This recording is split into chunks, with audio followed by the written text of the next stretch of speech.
El podcast de hoy es traído a ustedes por Wingstop, los expertos en el sabor. Algo que yo aprendí aquí, que yo hacía que era rookie haciéndolo, pero lo acabo de probar, es que tú tienes, si tú pides tus alitas plain y las salsas por el lado, estás mal. El sabor no te lo llevas completo. Tienes que pedir y ponerlos completas en lo que sea, con barbecue, con lemon pepper, con búfalo, con lo que sea. Lo haces juntito y ahí sí va a haber la explosión de sabor que se supone que te lleve de la experiencia de Wingstop. Gracias a Wingstop y seguimos con el episodio de hoy. Saludos cafeteros y bienvenidos a otro episodio de Café en Mano Podcast directamente desde el Wingstop de Montelledra. Pueden ver la gran variedad de alitas y picaderas que tenemos, que ya nos saltamos, ya mismo vamos otra vez a la segunda ronda porque esto llegó. Pero antes de presentar a mi invitado, quiero darle gracias a Wingstop, a todos los nuevos seguidores que han entrado. Por favor, suscríbanse, comenten, hagan todas esas cosas bonitas. En el día de hoy, además de Alita y de Monchi, ¿sabes lo que vamos a estar hablando? De la BCN. ¿Qué es la BCN para los jíbaros que no saben lo que es? El Baloncesto Superior Nacional. Hoy vamos a estar de baloncesto, vamos a estar hablando de Puerto Rico. Y pues quise traer, diría yo, y me atrevo a decir que de las páginas oficiales de cobertura de la BCN en Puerto Rico, la guerra del BCN, Héctor Santiago. Héctor, bienvenido a Café Hermano. No, agradecido por la invitación y listo para hablar de lo que nos gusta, que es el BCN. Mano, tu página, leyendo un poquito de tu historia y viendo por ahí, haciendo mi research, tú ya desde el 2011 haciendo esta página. Exacto, desde el 2011 empecé como un grupo, que antes en Facebook lo que eran grupos y ha ido evolucionando a lo que es hoy día. Para la gente que no sabe, porque me gustaría tratar de... Yo sé que mucho fiebre va a ver esto, pero me gustaría también que la gente que pues no entienda muy bien el fenómeno de la BCN que es ahora hoy día, de lo que era antes, de la historia del BCN como tal, a lo que es hoy, lo que se conoce hoy como la BCN y cómo ha evolucionado. So, creo que tú eres la persona perfecta para hablar obviamente, de lo que has logrado con tu página y la historia del BCN como tal en Puerto Rico. So, me dijiste que empezaste en un grupo Exacto. y ¿qué fue lo que te dio con cubrir, pues básicamente la BCN? Porque para ese tiempo me imagino que no había nada, ¿o sí? Casi no había nada. Yo literalmente, aunque yo empiezo en el 2011, yo vengo desde hace siguiendo mucho tiempo atrás lo que es el BCN. El problema era que no había tanta cobertura sobre la liga. Para tú enterarte de la tabla de posiciones, por ejemplo, tenías que ver la sección de deportes del periódico. Ya. No había mucha gente que estaba cubriendo el BCN y entonces también las redes sociales cuando empieza el boom es particularmente para el 2011, 2012 por ahí. Sí, ahí fue como que Instagram tuvo su boom más o menos. Exacto, Facebook, Instagram, después vino Twitter, que ahora es lo que conocemos como X. Pero me preguntaba qué me motivó a mí para iniciar como Ajá. tal el proyecto. Yo notaba cuando las redes sociales estaban dando sus primeros pasos que la gente siempre se metía en las publicaciones de los otros equipos, como que la tiraera, lo que nos tienen acostumbrados a los puertorriqueños. Ah, Y te voy a adelantar, de ahí es que surge el nombre. Por eso es que se llama la guerra del BCN. Es ya. porque yo noté esas discusiones entre fanáticos en las páginas de los equipos oficiales y los grupos para aquel entonces. Entonces, yo pienso, ¿de qué manera yo puedo canalizar toda esta energía de los fanáticos en un solo foro?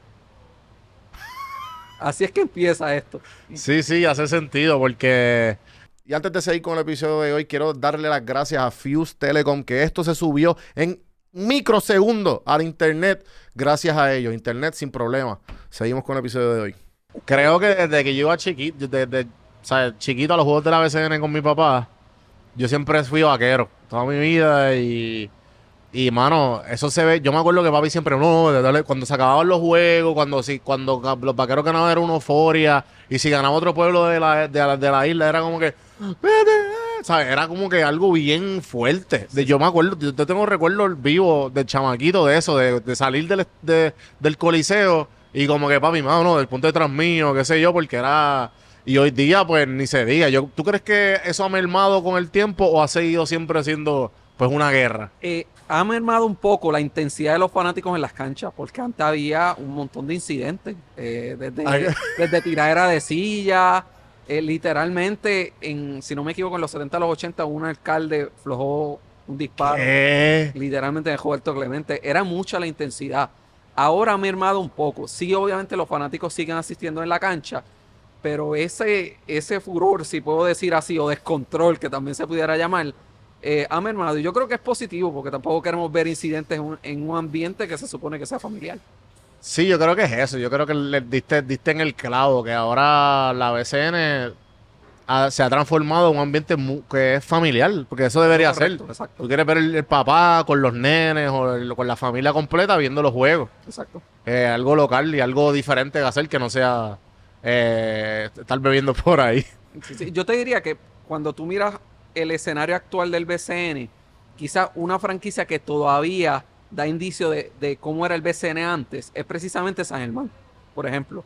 La pasión que tienen los fanáticos allá, siempre llenan las canchas, siempre están apoyando a su equipo. Yo pienso que lo que es San Germán, ahora Bayamón, que se está llenando mucho, son dos de las franquicias que si lo comparo con el BCN que tenemos anteriormente, todavía hay indicios de ese tipo de fanaticada ahí. Vamos a empezar más o menos, antes de que me sigas contando tu historia y toda la evolución del BCN. ¿Qué tú crees y qué tú has visto que la fanaticada más hardcore a través de los años? Como que... Y la evolución de eso para ir... Que tú has visto en tus redes, me imagino que puedes ver quién... Mira, tanto en las redes como presencialmente en las canchas. Nuevamente te menciono a San Germán. Y lo vimos contra la serie final contra Bayamón, la intensidad que había. En uno de los partidos, literalmente los árbitros tuvieron que salir escoltados de la cancha. Por mencionarte a San Germán, yo pienso que es la fanaticada más intensa, más apasionada. Eso ha ido mermando poco a poco, pero todavía está ahí. Bayamón. Bayamón definitivamente Sí, sí, tiene sí. que estar ahí. Te digo también Quebradilla es otra fanaticada que aunque ha mermado bastante, antes era demasiado intensa.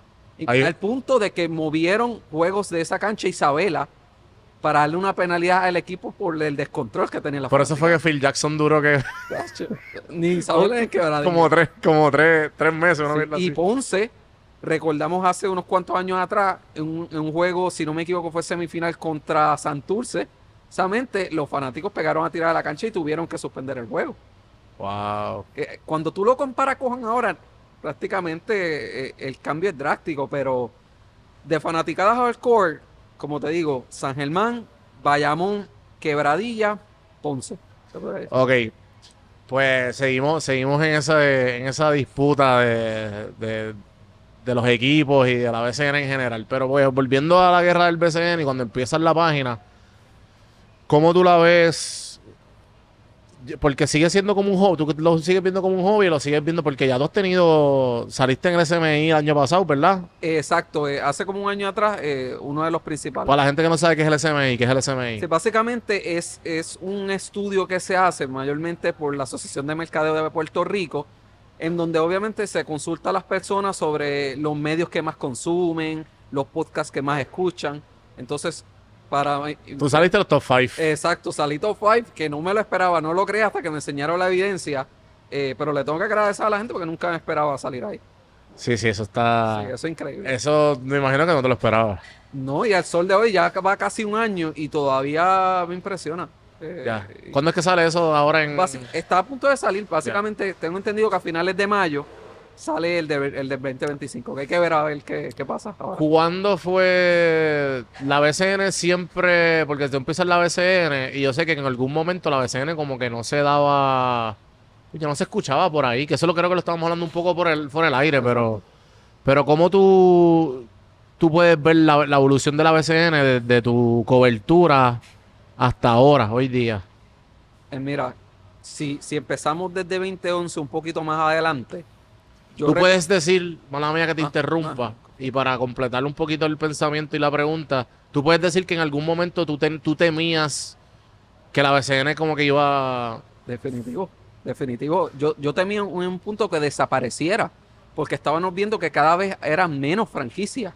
Seguían reduciéndose las franquicias, problemas económicos en los equipos que no le pagaban a los jugadores. A ese punto. Inclusive San Germán hace cuántos años atrás, la liga tuvo que administrar ese equipo por un año. Por las deudas que había, no habían apoderados que querían la plaza, y obviamente ya tú tenías el equipo estructurado, la temporada estaba al lado, y la liga se tuvo que hacer cargo. Wow. So, ese escenario versus lo que estamos ahora. Pero tocándote un poco, que era lo que me preguntaba, antes la cobertura era casi cero. Tú tenías que ver el periódico para enterarte. El BCN obviamente tenía su página web, pero no la actualizaba mucho. Inclusive cuando empieza el boom de las redes sociales, no le sacaron el provecho, te lo tengo que decir. El provecho que se supone que le sacara el BCN en ese inicio a las redes, no lo hicieron. Y eso prácticamente me abrió la puerta a mí. Ajá. Porque yo vi el boom, la oportunidad y lo fui cubriendo. Eso sigue poco a poco. Yo recuerdo que para ese entonces, 2, 3 páginas como mucho era lo que cubrían el BCN. Y no era el BCN solamente, cubrían también la NBA y otros deportes también. Así que especializada como tal, si no más recuerdo, creo que era yo y quizás otra persona más. Ahora bien, damos fast forward a cuando entra Yadier Molina con los Vaqueros de Bayamón. ¿Qué año fue esto? Valga, ahí me cogiste como tal el año específicamente. Pero fue antes Pero de que fue- entraran todos los artistas. Ahora que recuerdo, cuando estuvo la pandemia, que fue La burbuja. la burbuja del BCN, Ajá. ahí Yadier estaba. So, si no me equivoco, 2019 o 2020, por ahí, Ya. como tal. Entonces Yadier Molina entra a los Vaqueros de Bayamón, es la primera figura de renombre que entra, deportista que entra al BCN. Y Yadier empezó a mejorar el espectáculo que se daba en cancha. Porque antes tú no veías bailarinas en la cancha. Antes tú no veías show de medio tiempo.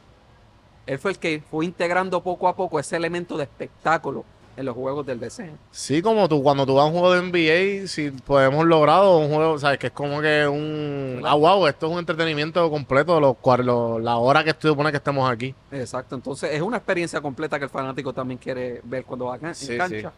Entonces entra Yadier, gana el campeonato precisamente en la burbuja, sigue siendo un gran trabajo, y ahí entonces surge el interés de figura, y la otra figura de renombre que entra luego de Yadier Molina es precisamente Bad Bunny. Con los Bad Bunny fue el segundo. Si no me equivoco, fue el segundo. Yo sé que después de Bad Bunny fue Anuel, con los Capitanes. Fue Anuel, Fabián y después Ozuna. Ozuna, exacto, fue en ese orden. Entonces, cuando Bad Bunny entra, pasaron yo creo que semanas. Cuando explota la noticia que a nadie se lo esperaba, que Anuel compró a los Capitanes de Arecibo. Nadie se esperaba esa, porque ese equipo era de Luis Monserrao, que era el apoderado más exitoso en el BCN. Wow. Y él dio una ventana, creo que fue de 6 o 7 años para retirarse, y él continuó llevando ese equipo a múltiples campeonatos. Nadie se esperaba la venta, y cuando entonces entra Anuel y entra Bad Bunny, yo recuerdo como si fuera ayer ese primer juego en el Choliseo, entre Cangrejeros y Capitanes. Eso fue sold out. Sí. Y recuerdo que Bad Bunny estaba en ese juego, Anuel entró por la otra parte también, recuerdo en ese juego, y ahí empezó el boom. Ahí, literalmente, si yo marco una línea de tiempo, esa entrada, después de Yadier fue un poco, pero cuando entró Bad Bunny y Anuel, esto explotó, como dicen por ahí. Sí, que ahí fue que tuviste como que, espérate, hay un chance a la BCN como tal, como que se revivió por completo. Sí, porque también el BCN, buena por su parte, esa temporada en particular es obviamente las figuras del ambiente artístico, particularmente de reggaetón, estaban asistiendo mucho a la cancha. Y cada rato que aparecía uno le tiraban la foto, el video, y eso era, las redes sociales del BCN se iban viral. Ajá. Una cosa increíble. Y de igual manera, cuando se fue viral, ya estamos viendo un cambio en el perfil del apoderado. Antes, el apoderado del equipo era el dueño de la panadería, el doctor del pueblo, ¿entiendes? El comerciante del pueblo. Sí. Ahora tienes a Bad Bunny, tienes a Ozuna, tienes los de la Ley 60, lo tienes en Guaynabo y lo tienes en Quebradilla. En Arecibo tienes al dueño de una compañía reconocida también de construcción en Puerto Rico. Ese perfil ha ido cambiando. Y como te decía, antes, como no estaba el capital corriendo y eran apoderados de bajo perfil económico, los jugadores que te llegaban aquí no eran de tanto renombre. ¿Cuándo entonces fue el boom yo te diría, de jugadores reconocidos NBA, Quebradilla obtiene una venta de manera sorpresiva. El apoderado que era de Quebradilla vende a la que es ahora básicamente socio, que se llamaba Dion New, que era de la ley 60.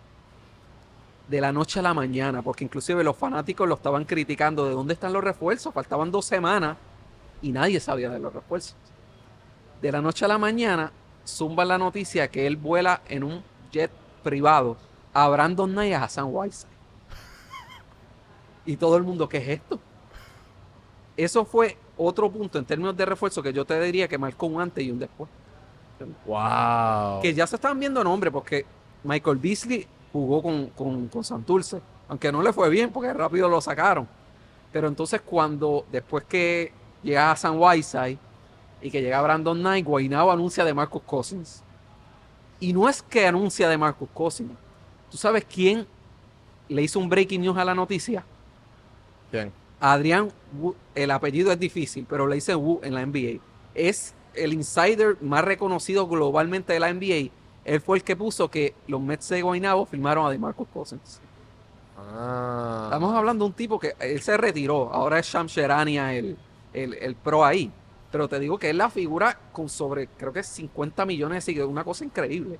Y él hizo un breaking news del BCN. A ese punto. Que todo el mundo estaba en shock. Sí, que eso fue el verdadero boom. Eso fue un boom. Otro boom más de los que Entonces, muchos súmale que nadie esperaba que LeBron James apareciera en un juego de los Vaqueros. Diablo, verdad, cabrón. Yo decía, ¿qué carajo celebró en un juego de los Vaqueros? Que después de eso creo que Bayamón perdió como 8 juegos consecutivos y decían que era la sala, era por LeBron.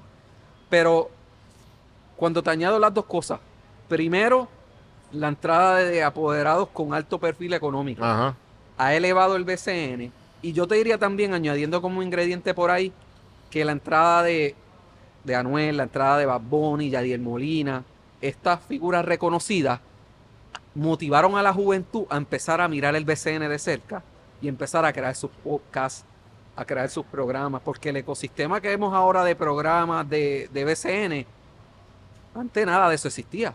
Ahora tú abres YouTube, escribes BCN y te pegan a salir.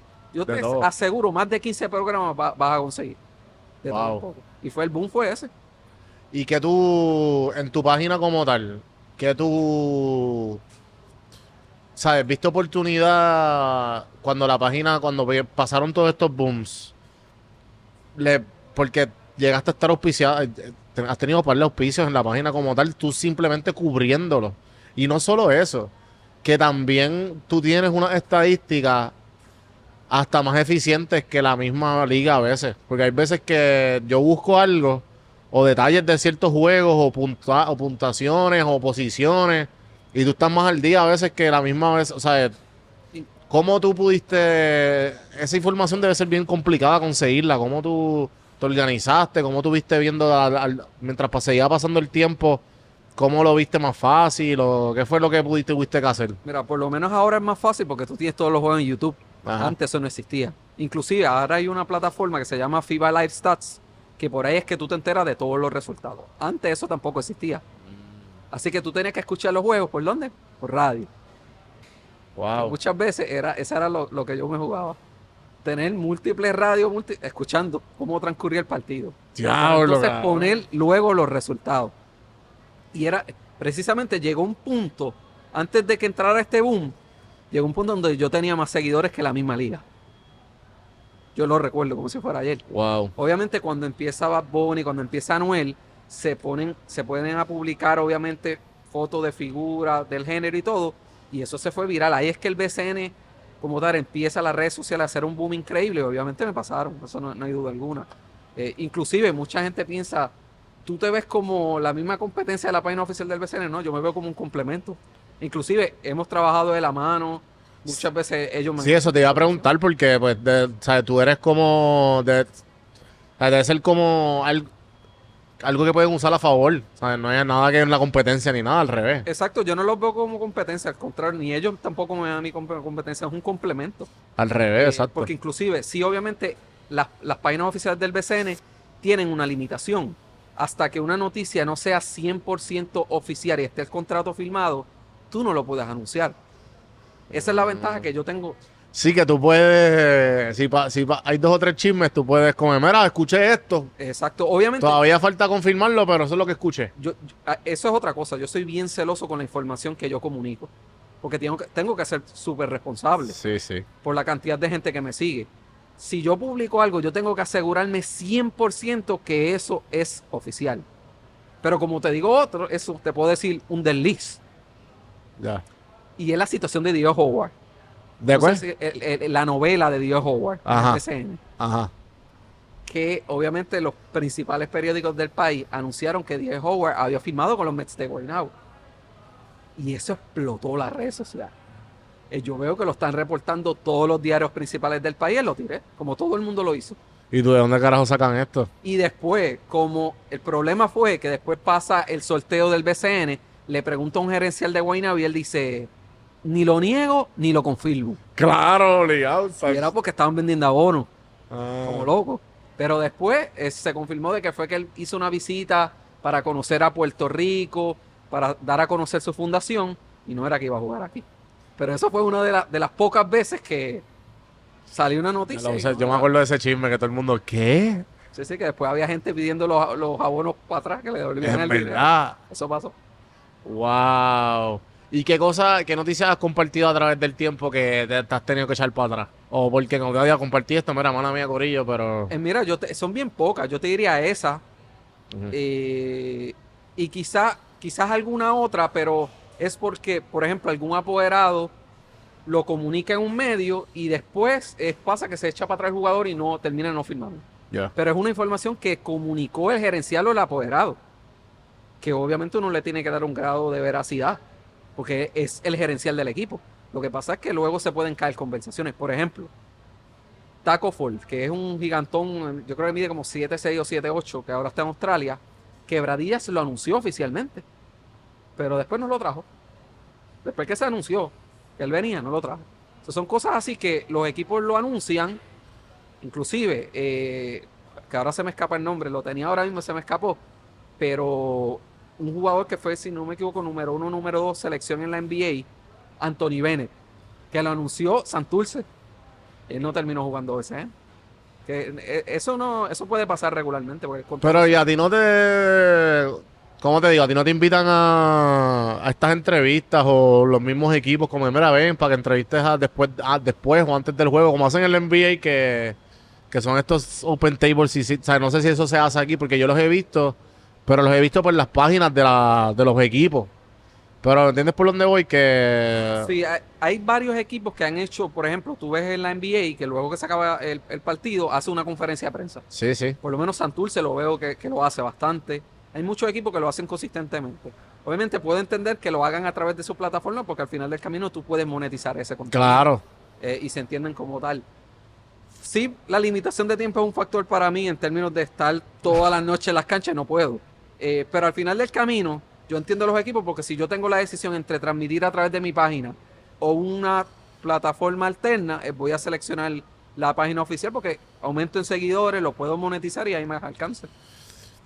Ahora mismo, ¿tú ves viable vivir de esto, de la cobertura de la BCN? Pues obviamente para ti. Ahora mismo, si yo quisiera, puedo. Ya. Pero al final del camino yo veo esto más como un hobby. Sí. Siempre lo voy a ver como un hobby. Siempre, nunca va a ser mi trabajo principal. Sí, sí, me imagino también que... Pero también ¿Qué vas a hacer cuando no hayan juegos? por eso tiene un gran punto. Obviamente el BCN casi siempre se acaba a finales de agosto. Ajá. Que no te creas, esa es la particularidad del BCN, que aunque se acaba la temporada, siempre hay noticias. Sí, siempre hay noticias. Sí, Siempre hay sí. noticias porque siempre o te votan un dirigente justo cuando se acaba la temporada, Ajá. o de la nada sale un cambio, un blockbuster de jugadores estrellas. Que esa es la ventaja del BCN, que aunque se acaba a finales de agosto, tú vas a tener noticias. Entonces, por otra parte, tú tienes que el sorteo Ujú. de jugadores de nuevo ingreso, tienes la agencia libre, tiene cuando los equipos anuncian su reserva. Así que al final del camino tienen noticias todo el año.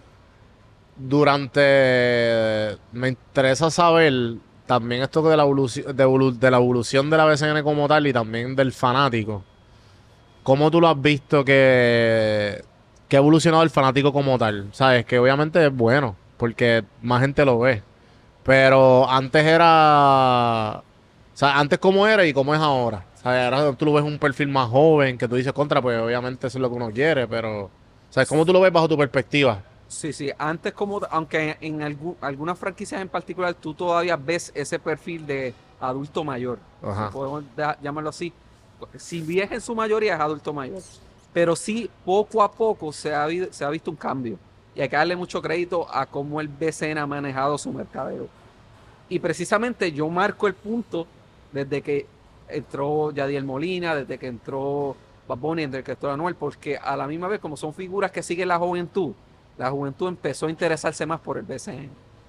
Y también lo que es el boom de las redes sociales, porque antes, como te decía, si tú querías ver un juego, obviamente o vas a la cancha o pones una emisora AM, que sabemos que la juventud no escucha mucho radio AM, y ahí es que te enteras del partido. No habían transmisiones por YouTube ni nada. Ahora, poco a poco, es que la liga ha hecho su transición, que ahora tú ves, puedes disfrutar los juegos por YouTube. Antes no habían juegos televisados. Y si había, Ahora tú vas a YouTube y tú ves cualquier juego que tú exacto, quieras. Está inclusive cabrón. si está televisado, tú lo puedes ver por YouTube. Y es libre de costo también. Que eso es otro punto también que se ha debatido, si el BCN debería cobrar o no por esos servicios. Pero antes la cobertura era limitada y yo creo que eso también limitaba lo que era que ese joven pudiera seguir el BCN. Casi siempre iban a las canchas porque el papá era fanático, se llevaba al hijo, entonces Sí, ahí sí. se compartía de generación en generación. Pero definitivamente ese perfil yo lo veo cambiando drásticamente ahora.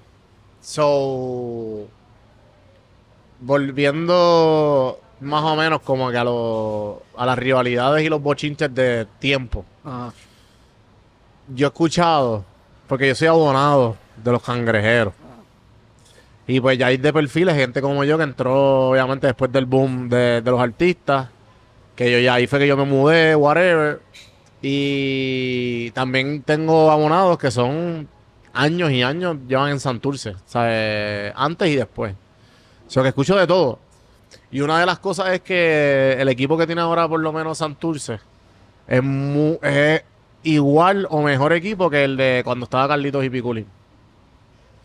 Digo, esas son grandes palabras. Yo todavía no me atrevería a Esto es algo que yo compararlo. escuché, no me caigan encima. Exacto, yo no me atrevería a compararlo con esa magnitud porque aquello fue una dinastía como Ya. tal. Sí, hablando particularmente de los cangrejeros en este caso, este año tienen mucho mejor equipo que pasadas ediciones. Y también tú tienes una inconsistencia brutal en el coaching staff.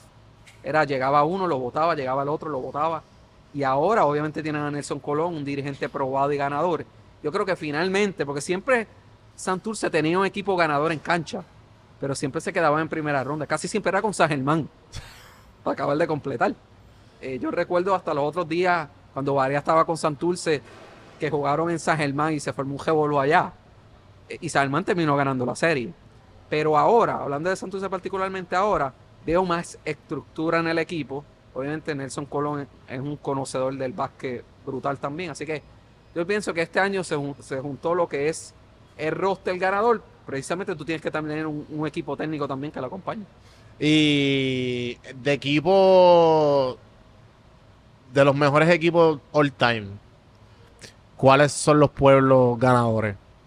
All time, tú tienes la dinastía. O si pudieras ponerlo top 5. Ya, entonces no me atrevería, pero te lo puedo decir aleatoriamente. Ajá, aleatoriamente. Mira, tienes ese equipo de Santurce que me mencionaste, Piculín, Arroyo. Tienes también, le decían los jinetes en Ponce, que estaba Toñito Colón, entre otros. Tienes la dinastía de Raymond Dalmau y Neftalí Rivera en Quebradilla, de igual manera. Yo te diría que esos son top 3, así sacándolo de mi mente. A los otros días en Ponce estaba Mike Harris y Ike Diogu. Esa combinación fue un back-to-back que literalmente no se ve mucho en el baloncesto superior nacional. Wow, tienes a los Titanes de Morovi cuando estaban con Mario Borler. Hay mucha historia ahí para que veas. Como que si tú fueras a seleccionar 5, tienes mucho material.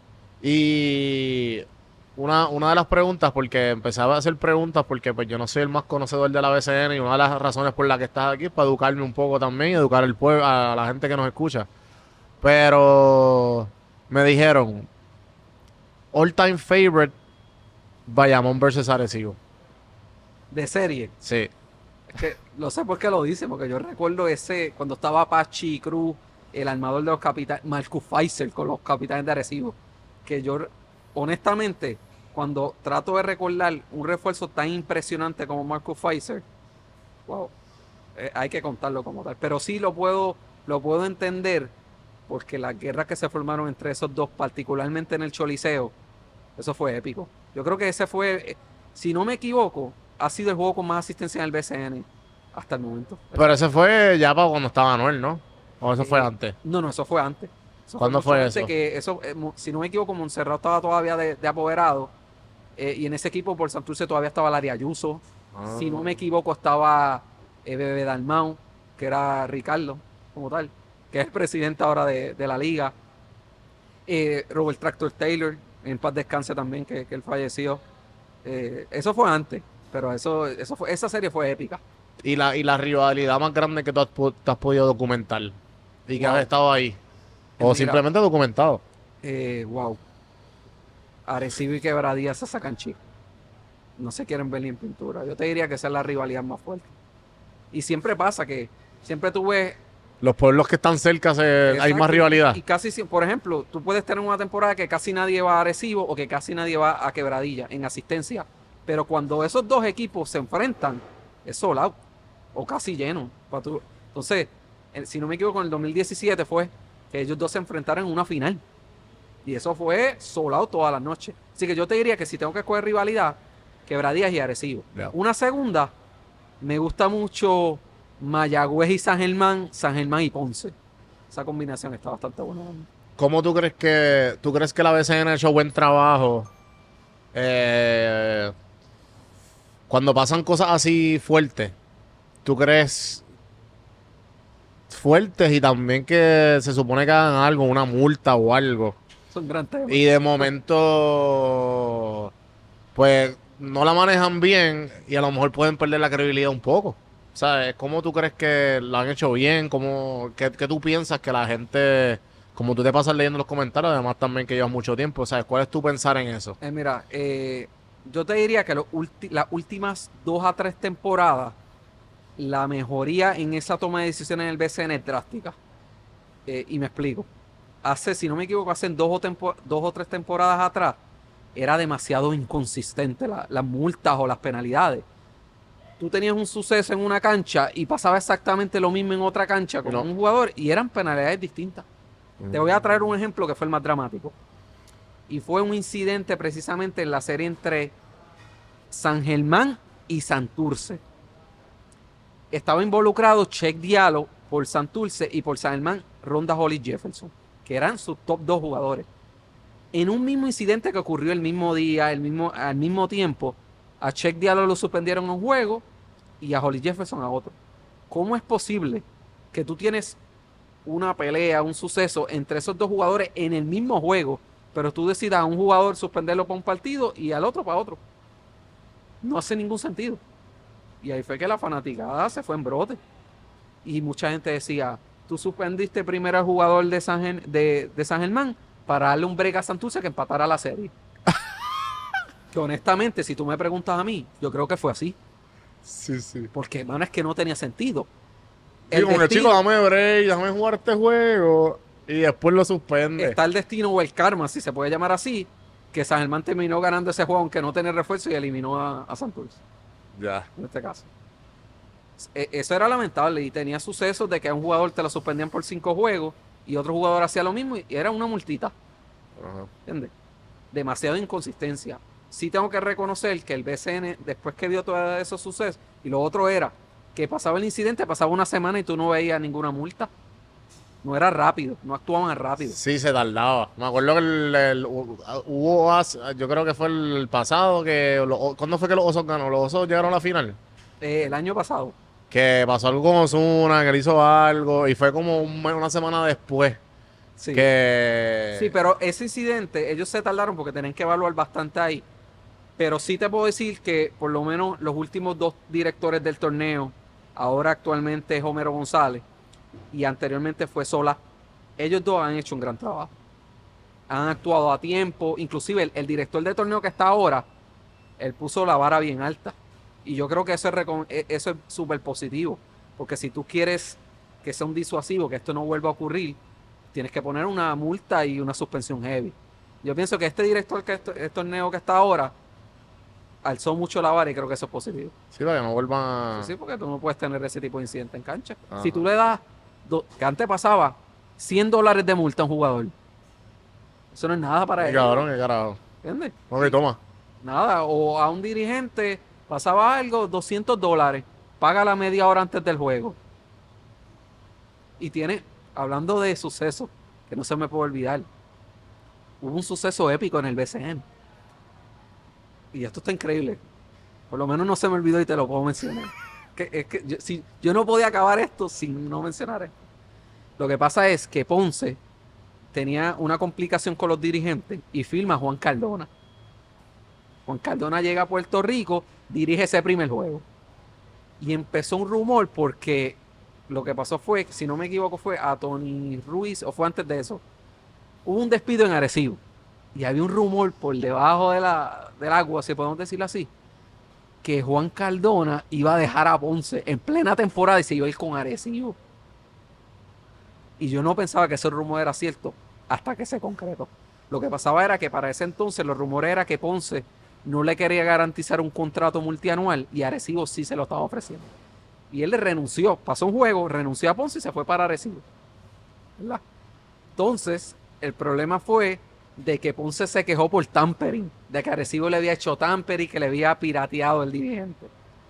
La liga hace una evaluación y le impone una multa a los capitanes de Arecibo. Lo increíble fue que el apoderado de Arecibo, que era nuevo, ¿tú sabes cómo pagó esa multa? ¿Cómo? En centavos. Ah, yo me acuerdo de esto, sí. Eso fue en centavos. Esto fue el año pasado, ¿no? Eso fue el año antipasado, si no me equivoco. Él lleva un cajón con centavos a Hijo la de liga. puta. ¡Pum! Sí, sí, sí. Y yo no pensaba que eso era cierto hasta que vi las imágenes. Y después lo admitió. Y, obviamente Y después le dieron otra multa. después le dieron una multa y le dijeron, mira, esta multa la tienes que pagar en cheque o en Sí, efectivo, sí. etcétera. Pero eso es otro papelón del Sí, vecino. eso es un fuck you bien grande ahí. Eso está brutal. Eso es de película. Sí, sí, eso es de... ¿En qué liga profesional tú piensas que el apoderado va a pagarle una multa? ¿Y cuántos eran? Como, ¿no te acuerdas de la cantidad? Que eran como $5,000. $5,000 en Sí, sí, chavito. fueron como 5 o 6 cajas Sí, de sí. chavos. Yo vi que la le foto, yo vi llevaron. la foto. Que lo que cuentan la seguridad de Ponce fue que llegó allí un personal de Arecibo a bajar caja. Mira, aquí está la multa. Es algo que... Y ellos por dentro. Es que está, Al tipo. a veces no es una novela. Sí, sí, sí. Ahora mismo están pasando par de cosas. Entre ellas está lo del tope salarial. O sea, ¿Qué está pasando? Para la gente que no sabe y para los que pues saben algo y a lo mejor tú sabes más. mira, el tope salarial ha ido incrementando y eso va de la mano con la entrada de apoderados de alto perfil económico. Como te mencionaba, antes era el dueño de la panadería, el doctor del pueblo, el comerciante, que inclusive en San Germán todavía hay un comerciante, el que tiene el dueño del equipo. Por eso te decía que todavía San Germán es una de esas pocas franquicias que todavía tiene ese tipo de tradición. Ahora bien, cuando aumenta el capital de estos apoderados, es obviamente, mira, no se puede tapar el sol con una mano. Es realidad de que en la liga te someten un contrato y con el jugador hay un doble contrato. Eso está pasando en la liga, ¿entiendes? Eso está pasando en la liga. Sí, y para los que no... Lo que yo escuchaba es que, mira, pues te vamos a pagar tanto, pero por el lado del carro te lo vamos... O sea, te voy a dar el carro, te voy a dar casa, te voy a dar esto, te voy a dar lo otro, y entonces en total es tanto. Y cuando tú miras, la primera movida drástica que hace el BCN es removerle el tope salarial a los refuerzos. Eso no hay límite. Y eso pasó unos días después que Guaynabo se rumora que iba a firmar de D.J. Howard. D.J. Howard no iba a venir aquí por 20 pesos. Ellos tomaron ese movimiento, yo siempre sospecho que fue por eso. Entonces le quitan el tope a los refuerzos como tal. Así que si tú quieres gastar $500,000 en un refuerzo por temporada, lo puedes hacer. Si hay un tope a nivel de equipo, que es $900,000. Los refuerzos no cuentan contra ese tope. tú te puedes pasar de 900 y puedes llegar hasta 1.4 millones, pero tienes que pagar una penalidad. Y ese dinero va a un pote que se supone que se los den a los equipos. Yo dudo que eso esté pasando hasta el momento. Pero, ¿y la multa para quién va? Para cada equipo, ¿verdad? Y esa multa, pues después se separe para los otros equipos que no. Exacto. Pero, ¿y esa multa va para el tope salarial o es para como que para el equipo para que lo use para como quiera? Esa multa va para el equipo, dependiendo por cuánto se pasen sobre el tope salarial. Y ese dinero va a un pote para los equipos que no pasen el tope. Porque nada vale que tú le Sí, des ya. como tal. Entonces, el problema es que cuando tú ves la entrada de apoderados, digo problema no, pero es problema y beneficio al mismo tiempo. La entrada de apoderados de alto capital al BCN, empiezan a aflojarle billetes largos a los jugadores. Y los jugadores se hablan entre sí. Claro. ¿Entiendes? Y son panitas, y jugaban en la NBA, ellos jugaban Entonces, aquí. para acabar de completar, Quebradilla firma a Rafael Pachicru, que ahora está con Manatí, que los otros días fue que lo firmaron. Y el apoderado, la gerencia dice abiertamente que le dieron 90,000 por temporada. Nunca se había dicho, por lo menos que yo recuerdo en el BCN, que un dirigente se ganaba tanto. Pero la gerencia de Quebradilla, sin miedo, digo, mira, nosotros estamos dando 90. Y ahí explotaron los jugadores. ¿Cómo es posible que el dirigente se gana más que yo? Y empezaron así, se empezó a regar la voz. Entonces, tú tienes ahora, por ejemplo, cuando Quebradilla firmó a Hassan Whiteside y a lo que es el caso de Knight, literalmente hay rumores que ellos estaban ganando cerca del $500,000. ¿Entiendes? De Marcus Cousins de igual manera, que le tenían un apartamento, si no me equivoco, en Condado, le tenían otro en Dorado. Un penthouse y otro ya para que lo usen Exacto, cuando quiera. entonces, por ejemplo, otro caso que te traigo, Ronda Holly Jefferson, que te le mencioné, que era la estrella en San Germán. De la noche a la mañana, él dice, mira, yo no quiero jugar con ustedes, yo me quiero ir para la Metro a jugar. Y ahí salió Eddie Casiano hablando en un programa, diciendo que el refuerzo estaba pidiendo $25,000 semanales. Pasaron una semana, hicieron un cambio y él se fue para Guaynabo. Y Guaynabo le estaba pagando ese dinero. Entonces, esa es la problemática, que cuando tú tienes equipos que están accediendo a pagar ese dinero, es el otro jugador que viene y dice, espérate, ese se está ganando tanto, yo no quiero menos de eso. Sí, entonces ahí ahí viene la problemática del doble contrato que tú dices, que el contrato de la BCN, bajo la BCN, pues te estamos pagando lo que es, pero obviamente por el lado, pues tenemos. Lo van a negar, pero es un secreto a voces. Y aquí te voy a insertar la reunión que hubo en el BCN en los pasados días sobre este tema del tope salarial. Ajá. Ellos hacen una reunión para recordarle a los apoderados el cumplimiento de las reglas y el tope salarial. El BCN casi nunca se reúne dentro de una temporada. Es bien atípico que esto ocurra. Y pasó. Y en las declaraciones que dan en la prensa es que simplemente que ellos no están señalando a nadie, que simplemente es para recordar sobre el cumplimiento de la regla, particularmente a los nuevos apoderados. ¿Cuáles son los nuevos apoderados? El Nicambo en Quebradilla, que es la segunda vez que entra, y Bayamón. Sí. No voy a decir más nada, pero ustedes hagan sus cálculos. Ajá. Y el problema es que, como yo pienso acá, esta problemática no es de ahora, esto ha existido desde antes. Lo que pasa es que como ahora Bayamón tiene un equipo imparable en cancha, es ahora surgen las preocupaciones. Preocupaciones de tope salarial. Ellos no lo admiten, pero fuentes de diferentes medios del país lo han dicho, que hay preocupación entre varios apoderados, aunque se esté cumpliendo con ese tope salarial. La otra de las cosas que está sucediendo, que ya te va a decir lo de los refuerzos, por ahí más o menos lo cubriste con eso, más o menos, ¿verdad? La del dopaje. Es una que también es un tema bonito. A mí no me sorprendería que misteriosamente, cuando eso empiece, refuerzos desaparezcan de la liga. De la noche a la mañana, mira, se lesionó, no, tenía compromiso en el exterior.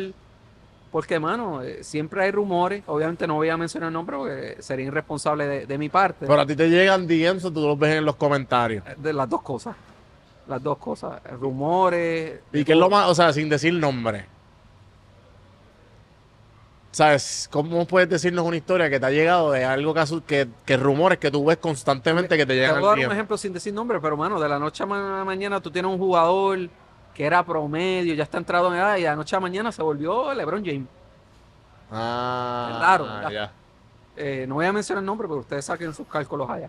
Obviamente, de que tenga la veracidad 100%, obviamente no, pero siempre están los rumores por ahí.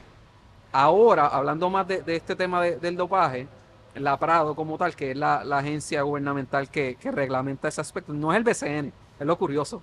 Es la Prado, que es una entidad separada de la liga. Qué loco. Ellos primero van a hacer una etapa educativa al personal médico, a los apoderados, a los jugadores, y luego van a empezar a hacer pruebas aleatoriamente. Porque esto es tan importante. ¿Sabes por qué? Porque si es algo local, es- son con planes de expansión, ¿sabes? Como que cuál es el... Para mí es bien importante porque al final del camino tú quieres que todo el mundo juegue por la regla y sea justo Ajá. como tal. Lo que pasa es que yo creo que si no me equivoco van como 10 años que no se hace este tipo de pruebas. El problema de eso también es, por ejemplo, un caso que pasó. Guaynabo, Jermaine Miranda. La Prado lo suspendió, no por 1, por 2 ni por 3, por 4 años. Le acabaron la carrera. Y fue porque, según lo que ellos mencionan, que el jugador se negó a hacerse una prueba cuando estaba en la live. No en el BCN, en la live. Y ahora mismo Guaynabo no tiene ese jugador porque está suspendido por 4 años. Y no se Que la quiso hacer. ese es el rumor, que no, él tiene otra versión, eso está en apelación ahora. Si me preguntan a mí, yo pienso que el castigo es demasiado drástico. Sí, sí. 4 años. Entonces, ¿quién no te dice a ti que... 4 años tú puedes estar en tu prime y lo perdiste. Pero imagínate que empiecen estas pruebas y un jugador nativo, si es refuerzo no, porque un refuerzo tú consigues a otro y ya. Pero un jugador nativo que te lo suspendan por 4 años. Nadie te va a cambiar por ese jugador porque no puede estar en cancha. Así que perdiste un activo por 4 años y si está entrando en edad es posible que se retire. Así que yo pienso que hay que ser tienen por lo menos la Prado ver esos términos, tampoco pasarse de la raya ahí, pero pienso que sí es una medida que ya era hora que se implementara en el BCN. Eh, ¿Tú crees que la BCN puede expandirse? O sea, ¿le ves el potencial para expandirse al Caribe o un poquito más allá? Tiene el potencial de que sea viable, lo dudo, porque siempre se menciona inclusive de que en el reglamento se incluyó una disposición para si se querían hacer equipos fuera de Puerto Rico se pudiera hacer. Y siempre mencionaron que era por el caso Orlando, Florida. Pero eso queda en conversaciones y yo pienso que no es viable, porque al final del camino tú tienes que estar volando allá. No le veo, en la práctica no le veo cómo funciona.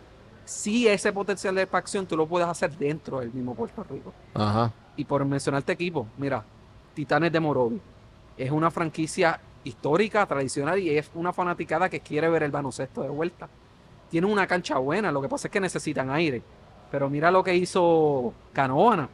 Ajá, con Carolina. Sí, sí. Le metió aire a esa cancha. Así que es viable. Otro pueblo, Isabela. Los Gallitos de Isabela, el alcalde, inclusive, había un grupo entre Wisin, Paco López y otro productor más. Eso era Isabel. Y los Gallitos de Isabela. Ah, ya. Porque ellos querían un equipo de expansión. Pero la liga aumentó el precio para un equipo de expansión, que si no me equivoco está cerca del millón ahora. El medio millón está por ahí. Y entonces le cortó, como dicen, las patas a Isabela. Diablo, yo no sabía eso. Exacto. Yo sé que hubo muchas noticias sobre lo de Paco López, Wisin y qué sé yo, pero yo creo que era con Calle, ¿no? Lo que pasó fue, y te digo rapidito, el equipo que estaba en Fajardo, los dueños tenían un acuerdo ya con el municipio de Isabela. Lo que pasó fue que cuando se lleva a votación, no tuvieron los votos suficientes. Y fue porque Quebradillas, que está justo al lado de Isabela, formó un grupo en contra de ese movimiento. Entonces, al final del camino, Fajardo termina regresando a Aguada, que era donde estaba. Isabela, lo que aspiraba era un equipo de expansión, aumentaron el precio y la liga dijo, por el momento no estamos considerando equipo de expansión. Yo le pregunté, yo tengo aquí de vez en cuando en el podcast y en otros podcasts que produzco, tengo a Carlos Feliciano que es un asset manager de la bolsa de valores y qué sé yo. Y para ese tiempo fue cuando entraron todos los artistas y no sé qué. Me imagino que con estas últimas 3 temporadas, 4 temporadas, que ya pues has visto el crecimiento de la BCN como tal. Pero, ¿tú crees que si tú tuvieras el capital, tú y yo, vale la pena comprar un equipo? Si es for profit, ¿sabes? Para tener el profit. Hay una respuesta, una sola respuesta, no. Aquí, la gran mayoría, si no todos los apoderados, están perdiendo dinero. La única manera que tú puedas aliviar un poco ese impacto es si entras a la final, porque la cancha se te va a llenar. Porque no es secreto. Todos los juegos, exacto. Aquí, si tú estás perdiendo, nadie va a ir a la cancha. Si esto es como un hobby que tú vas, pues papi, voy a jugar golf todos los fines de semana o voy a jugar un deporte bien caro todos los fines de semana. Inclusive, podemos tomar como ejemplo el mismo Bayamón. El año pasado que Bayamón era un equipo del sótano, tú lo que veías era las sillas azules del rancho. No iba nadie. No iba nadie. Y ahora llevan unos cuantos sold out. Sí, Y el sí. problema es eso, que tú tienes esa inconsistencia, que a veces la fanaticada te va, a veces no. Y Bayamón, tú tienes la cancha repleta, pero ¿cuánto dinero tú le estás pagando a Danilo, a Chris Duarte y a Magui? Al final del camino, si es por profit, por obtener ganancias, no te conviene. Para ti, los 5 titulares all time Qué cabrón, sea, no sé. del BCN. Ya, está difícil.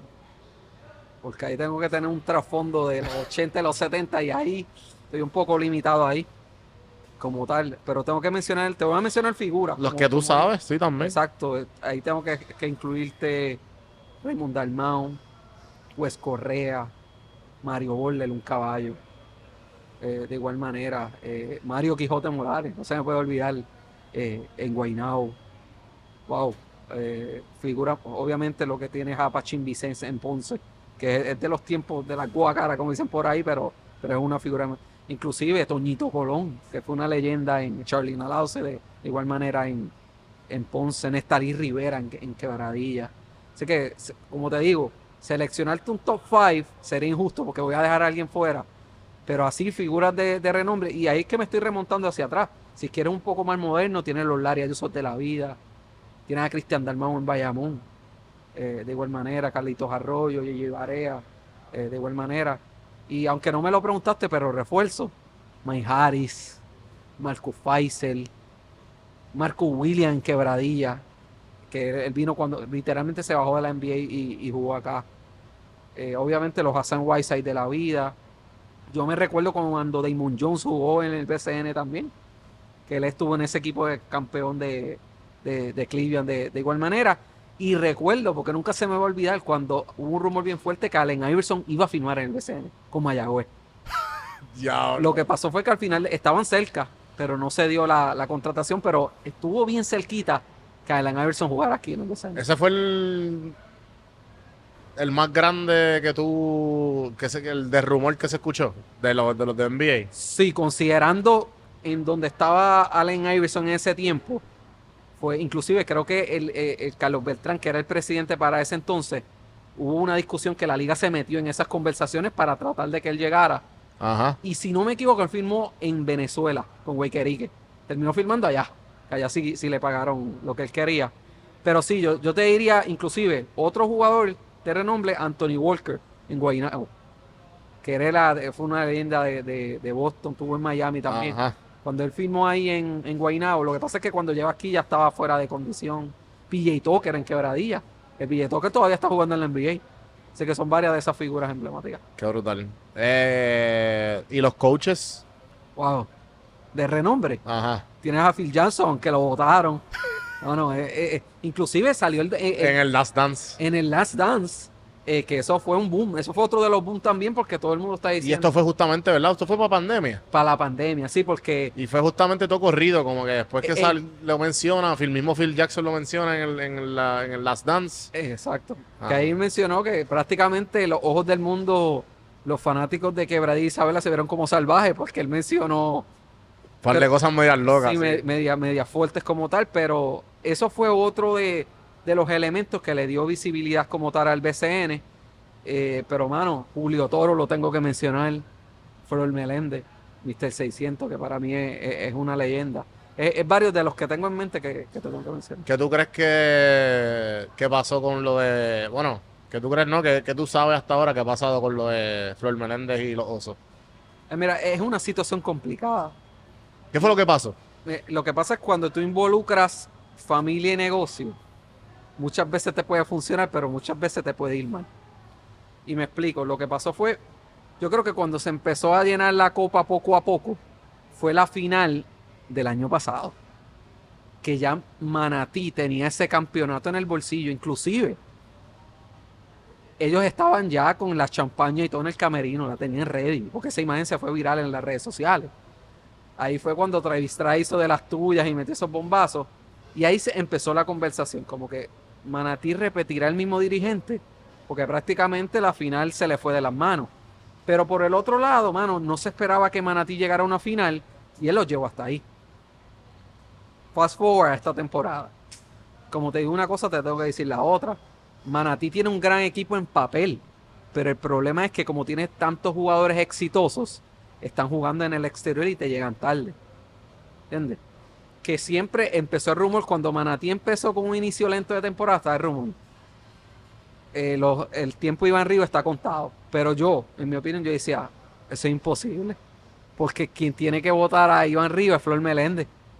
Eso no va a pasar, que es el yerno. Eso no va a pasar. El problema fue que se siguió acumulando esa tensión a lo que pasó hace varias semanas atrás en el juego entre Mayagüez y Manatí. Manatí iba por 9 faltando 46 segundos de juego. Por 9 puntos. 46. 46 segundos. Por 9 puntos. Norris Cole hizo 2 turnovers consecutivos. Botó la bola, después dieron un foul con tu y falta, y Mayagüez termina ganando ese juego por un puntito. Toma en cuenta que Manatí iba por 9 faltando 46 segundos, que en otro escenario tú dices, ya esto se acabó. Cualquier otro equipo empieza a driviar el balón y esto se acabó. Entonces cuando pierden ese juego, yo lo sabía, dije, aquí va a pasar algo. Porque fue tan fea esa derrota. Y eso se acumuló, que entonces Manatí tenía un récord ya de sobre las 10 derrotas. Y el problema es que tú estás en una sección que tú tienes a Bayamón, que tú tienes a los Gigantes, que tú tienes a Cagua, que es el equipo campeón, tienes a Santurce. No te puedes dar el lujo de despegarte. Y ahí es que entonces, por palabras ya de Flor Meléndez, porque él dio un comunicado, citaron una reunión cercano al mediodía, y entonces ahí le comunican que iban a despedir a Iván Ríos, pero que el staff se podía quedar si querían. ¿Cuál es el problema? Y se va uno santo. Que todo el staff es familia, y entonces todo el mundo, que yo considero que fue la movida correcta, porque, hermano, si el dirigente te trae ahí, tú tienes que ser leal. Y todo el mundo se fue. Pero eso no es lo peor.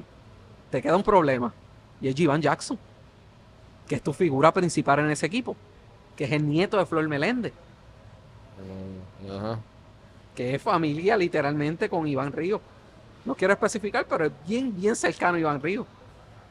Entonces, tú como jugador, se supone que tú no ligues trabajo con familia, pero ¿cómo tú te vas a sentir si te votaron al familiar bien cercano, si renunció como tal tu abuelo? Ese es el problema que hay ahora, que tienes tu figura principal en duda, si bien o no. Ajá. Ese es el bochinche que hay ahí. Ya. Y yo estoy casi seguro que hay otras cosas que todavía no han explotado, que durante el tiempo se van a dar a conocer. ¿Cuáles son tus predicciones para esta temporada? Mira, Bayamón está bien difícil. Si la salud acompaña a Bayamón, yo no veo un equipo que pueda ganárselo en 7 juegos. Pero te digo el factor salud, porque si tú miras ahora, creo que han habido 2 o 3 juegos donde Bayamón ha tenido los 3 jugadores en cancha. Pero por el otro lado, aunque no han tenido esos 3 jugadores en cancha, están número 1 en el BCN. No han necesitado de tener sus 3 figuras. Así que, si no se lesiona a nadie, ninguno de esos 3, y te llegan hasta finales de temporada, yo no veo a alguien que le pueda ganar a Bayamón. Al menos que en estos días venga un equipo y firme un caballo de jugador y se monten. Que Santurce tiene un buen plantel. Si todas las piezas encajan, yo creo que Santurce es uno de esos equipos que le puede dar dolor de cabeza a Bayamón. Sí. Arecibo también, que tienen a Jairo Okafor, tienen a Brandon Knight. El tercer refuerzo yo lo cambiaría, pero si tú te traes un caballo, también le puedes dar la batalla a Bayamón. Pero hasta ahora, yo creo que Bayamón es la línea. ¿Qué podemos ver para la guerra del BCN en el futuro? Mira, me han pedido mucho por ahí lo que es la mercancía y todo eso. Estoy trabajando eso poco a poco. Sé que en temporadas pasadas yo tenía también la aplicación. Una aplicación por Android y por Apple. Este año obviamente tuve un poco de dificultad con el servidor y esas cosas y la limitación de tiempo No he podido trabajarla como yo hubiese querido, pero es un plan que ya para principios de temporada, de la próxima temporada, quiero manejar drásticamente. Pero tú tienes la página, ¿verdad? ¿Qué es lo más activo que tú tienes? Instagram. Ahora mismo Facebook, en Facebook casi está llegando a las 430, está bien cerca. Diablo, wow.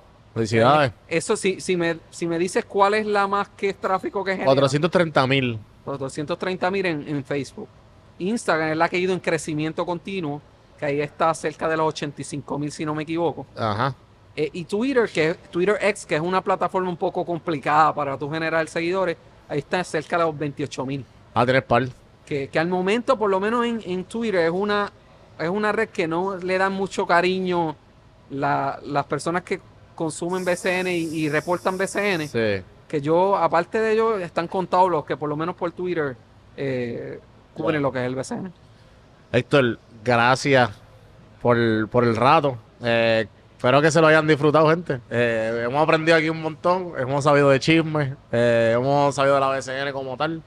Algo que te faltó, algo que quieras decirle a la comunidad, a los fans de la BCN, a los que nunca han visto la BCN, ¿por qué le deberían dar el chance? A lo mejor todos esos fans, porque yo tengo panas también que son fans de la NBA, pero no le han dado el chance a la BCN ahora en esta nueva época. ¿Qué tú les dirías a esa gente que a lo mejor no dan ese paso extra simplemente para sintonizarlo, viven allá afuera o qué sé yo? ¿Cómo se lo vendería? Mira, sí, no es un secreto que aquí en Puerto Rico mucha gente consume la NBA y todo el mundo tiene su equipo de NBA. Hay mucha gente también que me dice, mira, a mí me gusta el BCN y yo no veo tanto la NBA. Hay de los dos lados. Pero dirigiéndome particularmente al fanático que ve NBA y no sigue tanto el BCN, quizás porque en su pueblo no hay un equipo, yo le diría, denle la oportunidad, visiten las canchas, ese ambiente, verse un jueguito a Bayamón, a San Germán si puede, es una experiencia única. Yo nunca he ido al de San Germán. Cualquier fanático del BCN, si tiene la oportunidad, visite esa cancha de San Germán. Es otra cosa. Dele la oportunidad, visite, porque si lo ves por YouTube no te vas a llevar toda la experiencia. Visite la cancha, lo que es el sentir criollo de aquí también, cómo es esa euforia en cancha. Y estoy seguro que ahí le va a empezar a gustar el BCN. Y no tiene que seguir ningún equipo en particular. Puede visitar toda la cancha. Se da un chinchorreo y, mano, y si está cerca de una cancha, va y la visita. Lo que me dijiste, primero que todo, agradecerte por la invitación. Claro. Para mí siempre es un placer hablar de BCN, para mí el tiempo se va volando. Y, hermano, agradecerle a los fanáticos, particularmente porque sin ellos, todo el esfuerzo que yo hago es gracias a ellos. Porque si de nada vale que yo haga contenido si los fanáticos no me consumen. No, y podemos hacer esto como que de lo que queda de la temporada, que vuelva. Viva la gente, por favor, no me caigan encima. Yo no sé mucho de la BCN. Yo de chiquito iba, ahora quiero estar un poquito más y por favor no me caigan encima en los comentarios. Yo traté de educarme lo más que pueda, pero igual por eso está Héctor aquí. Espero que se repita y que podamos seguir metiéndole. Nada, gente, gracias. Suscríbanse, hagan todas esas cosas bonitas. Por favor, tienen que probar y darle sabor a tu vida con Wingstop. Mira, nosotros vamos a estar este banquete ahora. Que hay un par de cositas ahí que todavía no he probado. Ya he probado, obviamente, los míos son los Crispy Tender, pero hay un par de otras cositas que no he probado. Así que le vamos a meter mano a eso. Gracias, gente. Hasta la próxima.